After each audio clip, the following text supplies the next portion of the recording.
reason it's called Whip Pediatric Cancer is from the song Watch Me Whip, Watch Me Nay Nay. I posted a 14-second video of myself doing the whip and nay nay in my backyard. My brother recorded it really quickly, and kind of overnight it went viral.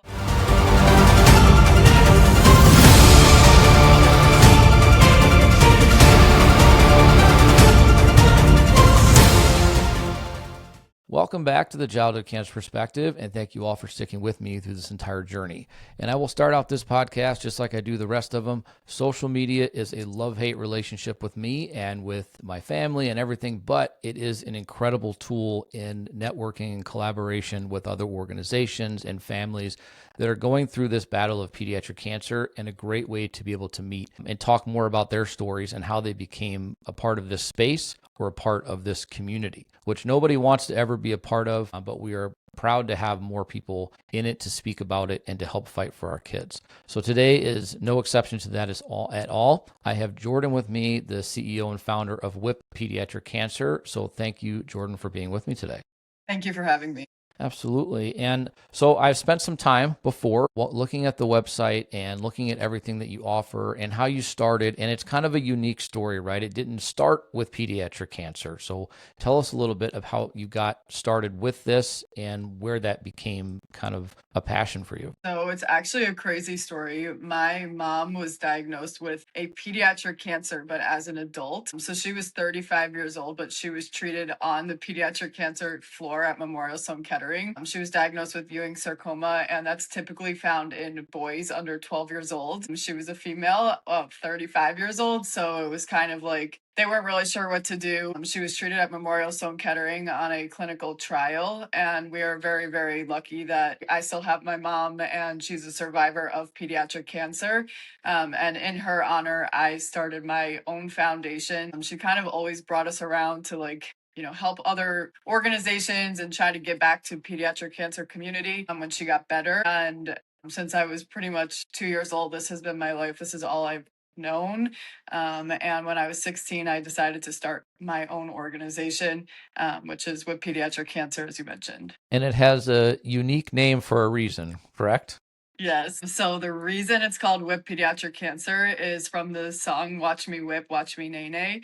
I was literally sitting on the beach one day and I had my headphones in and I was like, Mom, what do you think if I did kind of like an ice bucket challenge to the Watch Me Whip, Watch Me Nay Nay? And she's like, that's cute. I don't know. And I posted a 14-second video of myself doing the whip and nay nay in my backyard. My brother recorded it really quickly. I posted it on Facebook and I nominated just childhood friends, high school friends, just family to do the dance. And kind of overnight it went viral. And this was before things went viral on TikTok and all that stuff. And all of a sudden I just had this huge platform and I was like, oh my gosh, I need to keep going with this and keep helping because I had that huge social media presence that I'm very grateful for and very lucky that everything kind of just stuck. So yeah, it was an amazing experience. Well, it's like I said, it's social media is a love-hate relationship, but sometimes Yes. when it goes viral or when it takes off, something like that, it's incredible. And it's incredible the kind of people that you can get to watch what you're doing that may never have thought about this ever in their life, and they come across it.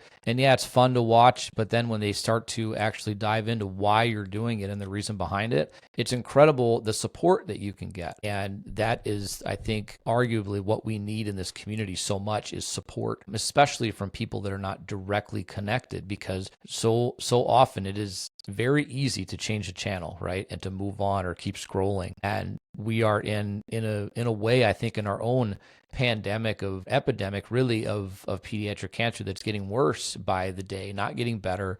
And we need people that are supportive and use social media in fun ways or whatever it takes to draw people in. So I think it's great. I think it's, you know what I mean? We think, oh, it's just silly 14 seconds, but look what it's created, right? Exactly. So tell me the types of things that your organization does. I know there's a lot. Like I said, I was scrolling through everything. It kind of happens, right? It turns into just tentacles. It goes everywhere. But tell me some of the things that you guys do. So it started with the dance, and I started the challenge in August. And in September, Times Square went gold for Childhood Cancer Awareness Month. Luckily, probably the biggest turning point of with pediatric cancer was meeting Tessa Prothero. She was a neuroblastoma fighter, and she was in New York City getting treatment, but she came in from Michigan, and we kind of hit it off with her. She was a dancer, she was doing the whip, and she was like having the best time of her life, just doing the whip and nene in the middle of Times Square in this like gold dress. And I absolutely fell in love with her. I was like, this is my like soulmate. I just knew it from the second that we met. And Tessa kept saying to her mom, can she come back and visit? Can she come visit? Can she come visit? And I was like, all right, I'm going to turn directions of my foundation and kind of start going on patient visits just because I wanted to see Tessa. So that was part of, that wasn't something that I planned. That kind of just fell in my lap. And I'm so grateful that I did, because I would go see Tessa and I would meet other kids on the floor. And then just through the grapevine, people would know if you're coming into New York City, you have to reach out to a pediatric cancer. And we would bring care packages for the patients, the siblings, try to do, a little bit of everything. My mom would talk to the parents so they understood what their kids were going through, because she actually went through it.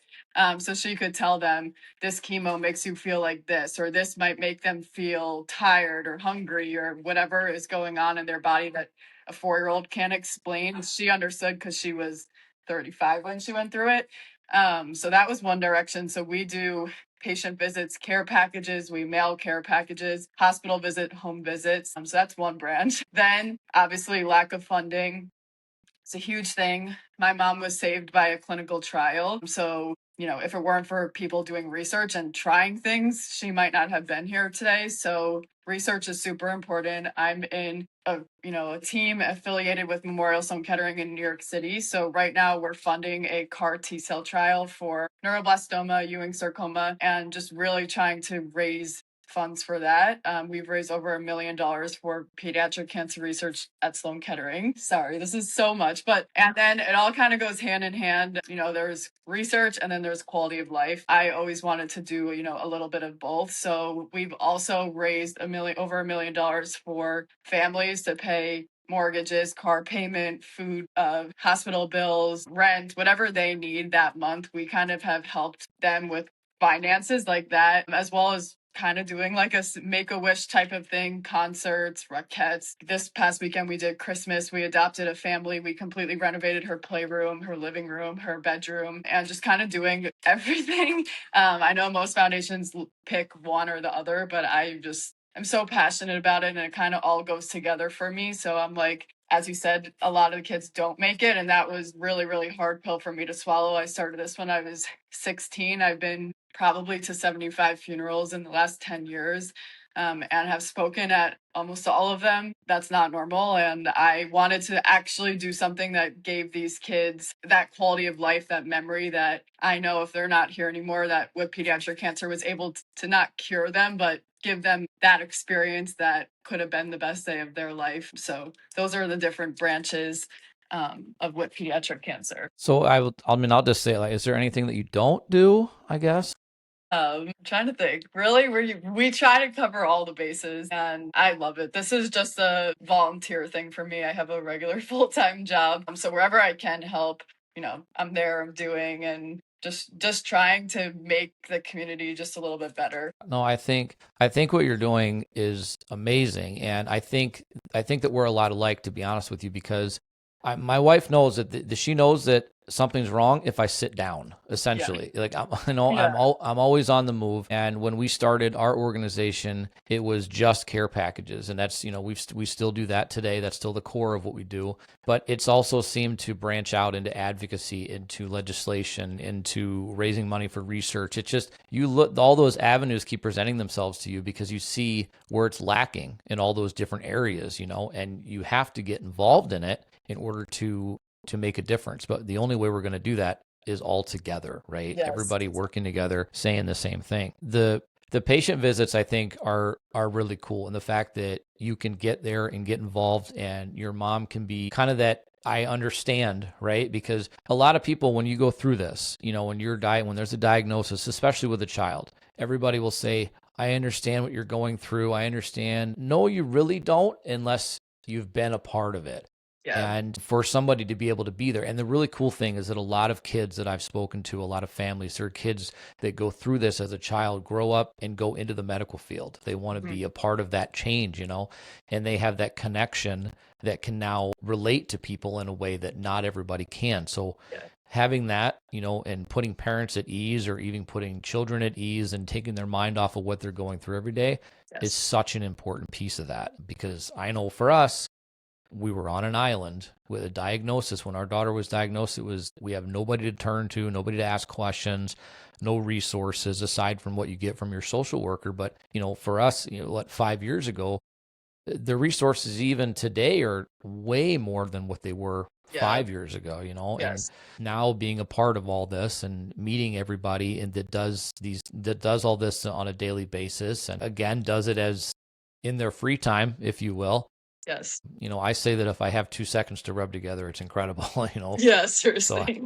it's a passion, right? And Yes. it's to have that passion to give back to something that you probably didn't expect your life to be today. Maybe your life was going to be exactly the way it is right now, but you weren't going to be advocating for this. Yeah. But you were meant to be a voice. And I feel that way about myself. I was meant to be a voice for this, but I really didn't expect it. And I wish I didn't have to understand going through all of this. But let's think. So tell us more. Now, like I said, I was reading through this and I was scrolling through, and it really seems like, and you had mentioned Tessa, it was kind of the passion now behind what you do, kind of that driving force. So I would love to hear more about her just as a person, and Mhm. how she really, what she did, her attitude, the aura about her that really kind of drives you today, and what pushed you into this even more. So Tessa was like, when you just think of like, I just think of like magic when I think of her. She was super spunky. She was very fashionable. She had her own, she just kind of would do her own thing. Like, she wasn't a follower, she was a leader. All the kids loved her.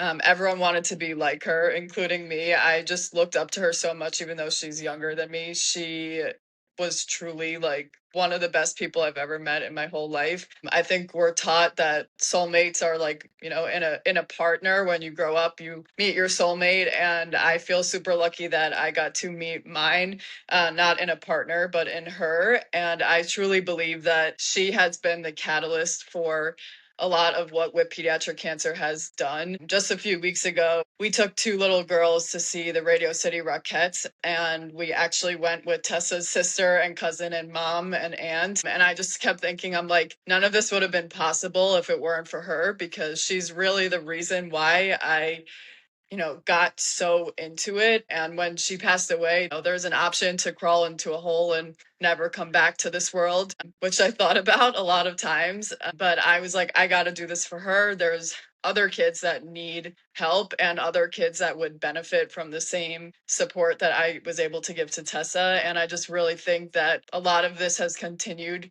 because of her. I believe in angels, and I believe in signs, and we look for dimes from Tessa, so we find them everywhere. And if I'm like thinking something like, should I keep doing this, or there's like a big life decision, or I'm having a bad day, I like look down, I'll be like in a Chipotle and there's like one dime, or there's just like one dime in the most random spot in the airport, or just anywhere. And I just truly think that she's looking out for my organization, and she's, putting all these people in my path. Somebody said to me, they were like, if it's your calling, it won't break you. And I really think that this is my calling, to make these kids happy. I think you're right, and I 100% believe in faith and the signs, and I don't believe in coincidence. So let's put it that No. way. And it's the same kind of thing. Like with our daughter, we know that there are signs that she's still here with us. We know there's signs that she's around, and when we need her the most, and we see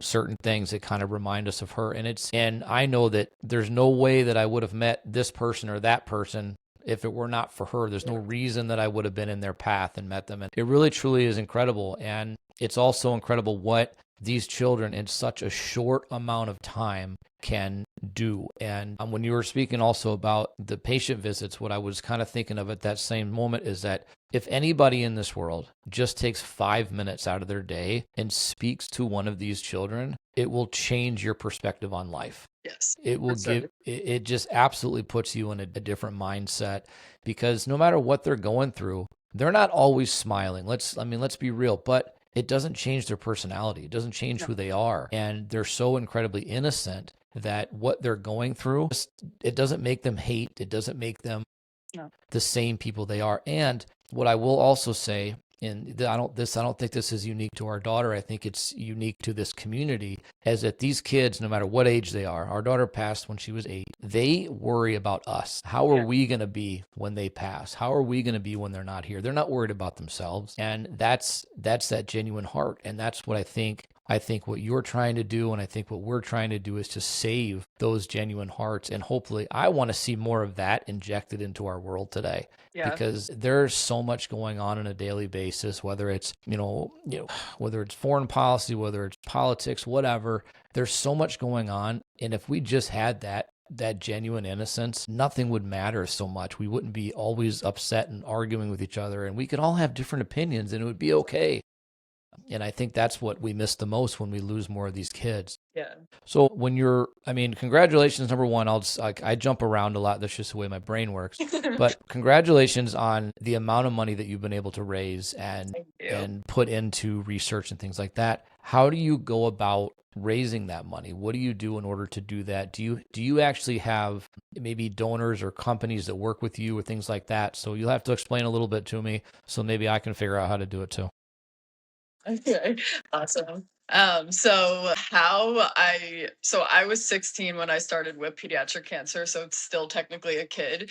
And I was like, how can I get other kids involved helping kids? Like that kids helping kids concept. And kids don't really think, most kids don't think past themselves. So I was like kind of like the outlier, like in school, I was always like, after school, people were going out on a Friday night and drinking and partying. And I was like, Mom, bring me to the hospital. I have to visit 10 kids. Like that was just me. And I was very different. And our neighbors and stuff would like call my mom and be like, can Jordan teach my kid how to be charitable or something like that? And that's not something that you're just, taught. I think it's, it starts all the way at the bottom when you're a baby. It's something that has to be like instilled in you that this is part of you. And that's what my parents did to me. They always brought us to help kids that were less fortunate than us. And so I started doing fundraising mostly through schools. So we have our Heart of Gold program where we send my logo. It's like a gold paper heart, and the kids have to write their name on it, decorate it, and just bring back a $2 donation. So it shows you don't need to donate $5,000 to make an impact. If there's 1,000 kids in the school and everybody brings in $1, that's $1,000. So that's a lot of money that you could contribute in a small way. So there's a lot of good lessons there. It's kids helping kids. Your change can literally change the world, and just teaching them about pediatric cancer when they're 5, instead of them being an adult and being like, I didn't know what the gold ribbon was. I only knew breast cancer. Like that shouldn't be an excuse anymore. They should be taught that that's just, September is Childhood Cancer Awareness Month. So we try to do that every September, and that's where we raise a majority of our money. The other, big thing, that's mostly for research. And then the other big way that I've been raising money is through Facebook. I put up like a donate button, and I'll share a story and say, this little girl has to get an organ transplant and their family's going to be traveling, and this, anything donated under this post will go to this family, or this person is on hospice and anything donated will go here. And people seem to really, really step up with those. And that's how I've been able to write, $1,000 check to a family that covers their mortgage for the month or something like that. So those are the two main avenues of fundraising. Well, honestly, I love the fact that, the people look at it enough and pay attention enough to actually want to get involved in it. Yeah. But at the same time, it is, and I will just speak for myself and other organizations that I know personally, that it's difficult to raise money for kids, right? And honestly, I don't understand why it is. You think it would be easy, and honestly, I think, dark humor a little bit, so we joke when we raise money throughout the year and we host our events and stuff, that if we were doing this for animals, we'd be making millions. Yeah, which is so messed up. Yeah, I don't get it, at the same time, but when I look at it, I wish that the commercials that we see for kids kind of mirrored what you see for animals, and I think it would give them a better insight, because it's not cancer's not fun, right? It's not smiling, it's not happy. Yes, you can be happy. You can be happy to see the people that make you feel comfortable, and you can be happy to see nurses that make you feel like, you don't have to be so scared about everything. But the reality is, it's a scary situation. When you hear those words, it's not something that I think as parents in general are built for. And I don't think we're built to bury our kids either. We're not made for that. And to watch, I think that what we see in our personal experiences, and even what you've seen with your mom and what you've seen Yeah. with Tessa, right, and 75 funerals, that's an insight that people, I believe, honestly, truly need to hear. I think Yeah. that's the words. I mean, it's great to share all the successes of kids getting to their 5 years, kids getting to the end of the treatments, ringing the bell, and all of that. But at the same time, that ringing the bell, I think it has this great, beautiful cloud over it that I think makes it not so wonderful. Our daughter rang the bell too. You know what I Yeah. mean? And she's not here. So it's like, it's a great accomplishment. And I don't want to take that away from anybody. But at the same time, we really have got to highlight the bad stuff, because Yeah. that's where we really are, and that's why you have to raise money. Like, you should be out there just living your life, not worried about all of these things that are happening behind the scenes. And I truly believe, and you'll have to tell me what your thoughts are, but I truly believe that companies say no to donating because this way they don't have to attach themselves to it. And if they Yeah. say yes, well, then they have to almost admit that there's an issue, you know? Yeah. And Yeah. that's kind of what we feel. It's tough too because it's like they rely on the people that are in it to donate and to fund these trials and the research and all that. It's like, it's not like the NFL is going gold and that would be so easy for them. It's the families that have been affected by it are the ones that are starting these nonprofits. The people that lost their child are the ones delivering care packages. And, it shouldn't be like that you have to be affected to do something. It should be, oh my gosh, these are kids that are literally dying. For me, I'm not a parent of a child with cancer, but I've seen from day of diagnosis and in March, for the first time, saw one of my kids pass away. And I have seen everything in between diagnosis and end of life. I tell my friends or I post and it's, oh, that's so sad, but not a donation or oh, I don't know how you do it, or that's terrible. And then they just go on with their life. And to me, that's like very frustrating because I'm like, how can they not just donate like $5 or like $10? Because maybe that kid that passed away would still be here.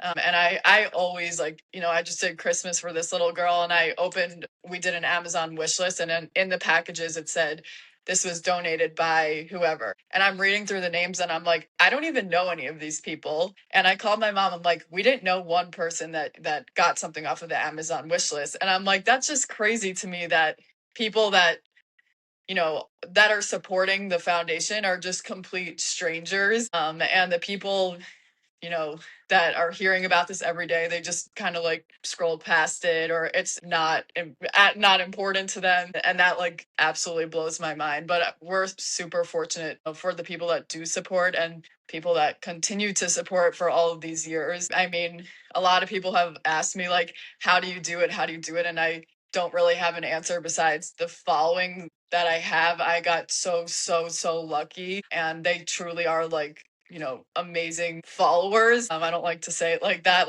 I'm not profiting off of the social media or anything like that. But I have a very loyal following. And I'm very, very lucky for that. Yeah, no, I think there's something to be said about the kindness of strangers, and Yes.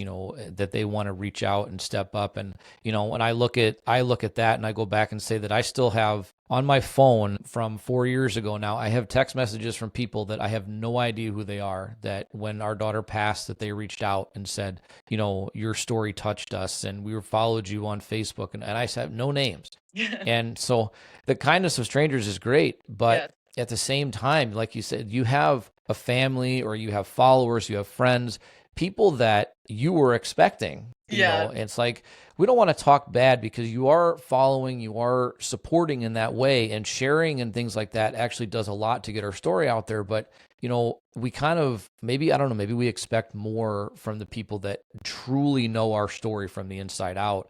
Yeah.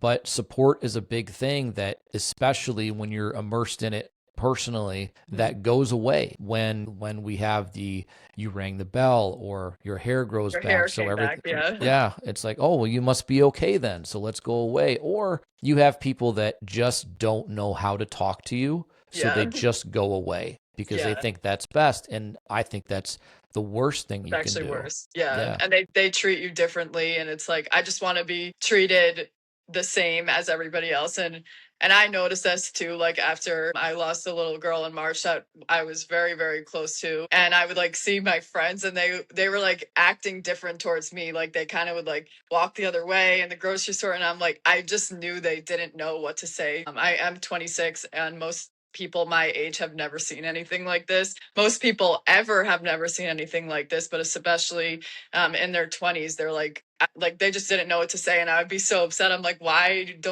aren't they talking to me? And they just really don't know what to say. It's like, what do you say about a child dying from cancer? It's like the strangest concept. It's so unfair. It's so uncomfortable to talk about, but these are things that do need to be spoken about because that's the only way that that won't happen anymore. So it is a very tough subject. Yeah, it's listen. It's not. I don't want to have to talk about it every Yeah. single day. It's not something that I had that I woke up and decided this is what I want to do. But at the same time, when anybody asks, or if somehow it comes up in conversation, or it's easy for me if it says how many kids do you have. Well, I always am going to have three girls, 100%. Okay, I've got one that's 19, one that's 17, and one that's 8 forever, and she's in heaven. And the first thing is, oh, I'm sorry, I didn't know. I want you to ask. I want you to talk to me. I love talking about JC. I love doing it because she absolutely, if you're a faithful person, we believe that she was on loan to us from God. We Yes. were never supposed to have her for her full life. She was just put here to put us on a path and show us things that we may never have seen and be a guiding light for us. And now that's what she does. But I love talking about it. But people have to normalize being okay with asking the questions and understanding that you're not going I would actually rather you say the wrong thing to me Yeah. and let me correct you. Like you're not going to offend me except unless you decide to just ghost me because then that, to me that's like this is not contagious. You know what I mean? And we are broken people in a sense, but we're not damaged goods. Like we're still the same people we were, but we just went through something tragic. And we obviously don't want to be known as the parents whose daughter had cancer, and my other two daughters don't want to be known as the girls whose sister had cancer. And when my oldest daughter went off to high school, it was a public school versus private school, and she told nobody because she didn't want to be labeled. And I'm sure it's the same thing. You don't want that girl, her mom's got cancer, right? And Yeah. because that doesn't make you different. You know what I mean? You're going through something, and it's a shame that you almost feel like you have to change who you are in order to be accepted when you didn't do anything wrong and neither did she, Yeah. you know. But But on the flip side too, it's hard that we've seen this and then we try to like assimilate into regular life because I'm just like be at a dinner table with like a bunch of people and they're talking and they're complaining and I'm like, how are you complaining right now? Like I don't understand what they don't understand, that what's going on down the block in that big hospital right there on the oncology floor, what these families are going through, like what we've seen, being advocates, you being a parent of a child with cancer. It's like, the things that people are complaining about. Oh, it took too long for my Uber Eats, or I couldn't find a parking spot at Target. You're like, give me a break. Like, there's way worse things. And I think for me that's a tough pill to swallow too, because I'm trying to like fit in with people that don't understand a huge portion of my life and what I've seen, and it does change you, I think, for the better, knowing that every day is a gift and you're not guaranteed forever. But I do also believe that these kids, they're sent to us for X amount of time and they only need the number of years that they were here to make an impact. Some people will take 100 years to leave a mark on the world. Some people it takes 50 and some people it takes 8. Tessa was 9. And I truly believe, we are the lucky ones that we got to experience these people in their short time. So, it's hard to even say out loud, but it is really true. Yeah, no, you're 100% right, and that sat with me, and it's the one thing that sat with me out of our daughter's entire funeral service was what was said at that moment. And I hadn't cried the entire service. I think I was out of tears at that It's point, to be shocked, honest with yeah. you. But the one thing that was said by the pastor, he said, she got to heaven's gates and looked up and said, "But I only had 8 years." And then Jesus looked at her and said, "But look what you did in those 8 years." So that makes me get emotional but that's the one spot when I think I knew that she was going to be okay, because I knew that impact, but I didn't realize the full extent of that impact until after she passed, because that's when I started to notice more and more people that would reach out, different people that I had never spoken to, different people that have said that they followed her story. And even today, we still have people that I've never met in real life, that are just on Facebook or Instagram or whatever, that say, "We still follow your story. We watch what you do. We still think about JC. She makes an impact on our life." And it's incredible, because that makes me probably the most proud father in the world. I mean, my other two daughters, they do things on their own that make me proud, but knowing that my kids are going to make an impact on the world that you're going to remember, Yeah. then I know that my wife and I did the right things, that we put them Yes. on the right path. But this is definitely not where we thought we would be at this moment, but it's definitely it's a passion and a love, and it's something that we are, I think, all of us in this space, the complete opposite of what a business is. Like, we want to go out of business. We want to be done, close shop, call it a day, and say we finally have created something that is going to end what we know as this terrible, terrible thing. You mentioned that you had either you were funding, or you were working to fund, or CAR T cell, which Mhm. is kind of seeming to be like the new hot thing within cancer treatments, that might Yes. be the ticket that we need in order to see more of these children get past that 5 years and just go on to live a better life.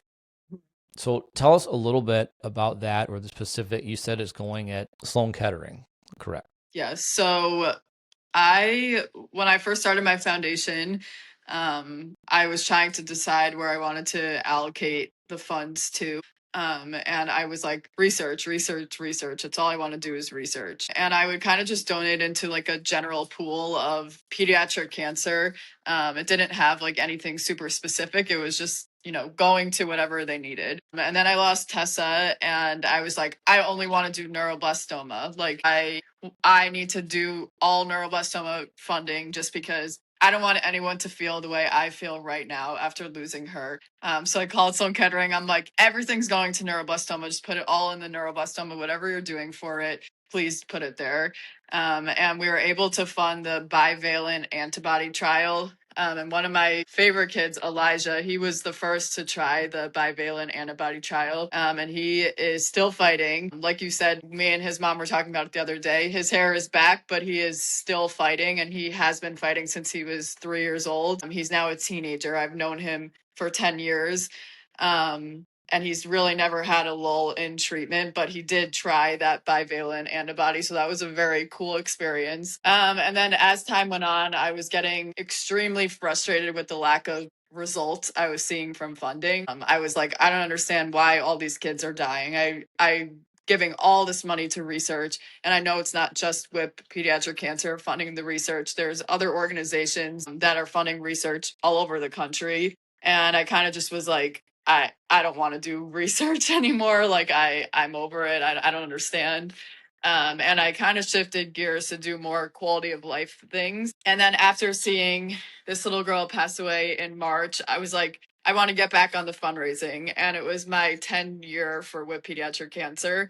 And the head of pediatric cancer research at Memorial Sloan Kettering, he actually emailed me, and he's like, it's your 10 years. I want to get on a call. And we were talking a little bit, and he remembered Tessa, and he knew my mom's story. And he's like, I have to tell you something. He's like, there's this CAR T cell trial. I'm trying to get it into the clinic in the next 18 months. I need to raise $3 million to $5 million to push it into the clinic. He's like, it funds neuroblastoma and Ewing sarcoma and all the other sarcomas. And just a bunch of the tumors fall under this. He said we're already using it for blood cancer, leukemia, and having a lot of success with it. And I just think this would be like something that you would be passionate about. And I'm like, say less. So I've been, working my butt off to try to raise as much as I can to contribute to that $3 million that he's looking for. We were just listed as one of MSK's like biggest donors, which was really, really cool. And I just, in September, I reached out to like all these small businesses. I was like, I'm trying to raise $3 million in 18 months. Like, will you donate? Will you give, $1 from every sale in September? And everyone's like, yes, yes, yes. So, I just been trying to raise as much money to help him with that. And it sounds super, super promising. And I also just love that it would help not just my neuroblastoma kids, but also the kids that have sarcomas and other cancers. It just, jumped off the page to me, and it was kind of like a no-brainer. And I, would like to see some advancement in, these tougher cancers like neuroblastoma and all the sarcomas. So, I was like, let me do, as much as I can. And I've been in touch with him, and, all the research he sends me and all the things that I've read and looked on ChatGPT and AI, I'm like, this might be it. And researchers that I know that are on my board, they're like, this is super, super promising. So I've just, kind of been focused on that. Listen, I hope with everything that we can hope that you get what you need to them so that they can push this forward through clinical trials and stuff. It really is honestly a shame that organizations, families, parents have to shoulder the weight. It's crazy. Of this money. And honestly, when you really, in the grand scheme of things, $3 million is not that much money. Yeah. You know what I mean? And you look at, okay, I'm not going to jump on the millionaires and billionaires type thing. Like, it is what it is. Like, you made your money, you don't have to give it to anybody. But when you look at the types of things that are funded out there, and we are looking at $3 million. I mean, it's not that big of a deal, and they shouldn't have to be scrounging and begging and pleading. Yeah, it's unreal. But listen, I think you've got the formula figured out, and I think you've got it to the point where people are on board with you. And I love, I am all for small business before corporations. I really am, because the only reason they exist is because of the community, right? The corporations, their next dollar is not going to change their life, but small businesses, they rely on us. And if we can rely on each other to make these things happen and do it for a good cause on top of that, it makes everybody feel good. I'll say all day long that if a corporation writes a check to us or puts some money towards our events, to be donated, and they're only doing it because it's a tax write-off, I don't care. Okay. You're like, keep your money at that point. It's like, it doesn't, like, that kind of stuff doesn't really, I want you to do it because you care. I want you to write those checks because you feel like it's the way to go. We recently got a donation from a credit union because they had money to spend before the end of the year, but they were able to let their teams pick organizations in the community. And they, you know what I mean? And they reached out, they said, hey, we've got this money for you. And we said, phenomenal, because that's going to allow us to do so much for the next year. And it means nothing to them. It's like, we had the same situation. We opened an envelope and there was like a $10,000 grant, and everyone was like, where did this come from? I'm like, I don't know. And it was same thing. It was nominated within the company, and these big companies, they have $10,000 to just send to you. And for me to raise $10,000 on my own would have taken so long. And I actually posted it on Facebook, like, who works here and who nominated, because I want to thank you, because it really like changes, what we are able to do with $10,000 is insane. And we actually used some of that money to take this little girl, Charlie, to see the Radio City Rockettes. And it was, one of her core memories now. And it, it's not a ton of money to them, but it's a ton of money to us. And it's so helpful. Yeah. I don't think people truly realize what, $10,000, what you can do with that money. And as a nonprofit, how far you're going to stretch that $10,000, you are going to make it work. That's the true meaning of making your money work for you. You are going to make it work for everything you can do. And when you get, we We did actually a couple of years ago. It was the same thing. We had gotten a check from an organization. It was $10,000. The same thing. Had no idea how it had even happened. It Yeah, just showed up, and it was crazy. But it was the same thing. It was they had an outreach program, and people nominated us, and we it's received the amazing. money. But it's incredible because I think if we break it down and you look at the expense, like I'm actually doing our year end stuff now, like if you break it down at the expenses, what you use it for, we don't take salaries. I had somebody I was talking to the other day, and she was for certain that my wife and I took salaries for that. I said, no, Yeah, we don't. I said, everything we get goes right back into this. We don't write ourselves. We could technically, right? But we don't yeah. because, and I actually have a real problem with organizations that pay themselves salaries. Don't even get me started. I have a real issue with that because I don't know how you can then call yourself a nonprofit Nonprofit, if yeah. you're making whatever you're making. And if you're making millions, that's a whole nother conversation to have. Yeah. Because that's right. And there's several where their CEOs of an organization are making that $3 million you need to in order to push forth a clinical trial or new treatments that could make a massive difference in Yeah. the life expectancies and the quality of life of these kids. Because when you want to watch what traditional 70-year-old chemos do to these kids, you see what they do to adults, but at Yeah. least the adults can express to you what's What's happening and happening? can Yeah. regulate it. Where the kids, it's horrifying. And when you and it's the side effects, right? It's the side effects when they say, okay, well, you're going to get this chemo, it's going to save your life, you're going to this, that, and the other, but you're going to lose your hair, your hearing, you're never going to have kids, your growth is going to be stunted, your mental capacity could change, your life expectancy could change. A million different things could happen, but don't worry, you'll be alive. Yeah. It's really it's sad because I think, and we coined something before we went to Washington D.C. in September, which was think beyond the 5, because I Mhm. think we look at it and say when you hit 5 years, you're technically cured of Mhm. cancer. If you have no cancer cells or any D or any of that, you're technically cured. But what does that mean? Does that Yeah. mean everything's okay, that you're done and you just move on? And then we go back to the support falling off because you feel like, well, you're 5 years cancer free, so good luck out there. Yeah. And that's just, it's the complete opposite. Like Yeah. I think that's when it's either when you ring the bell or when you hit that 5 years. I really do think that's when the fight really starts because you're then fighting to keep it away.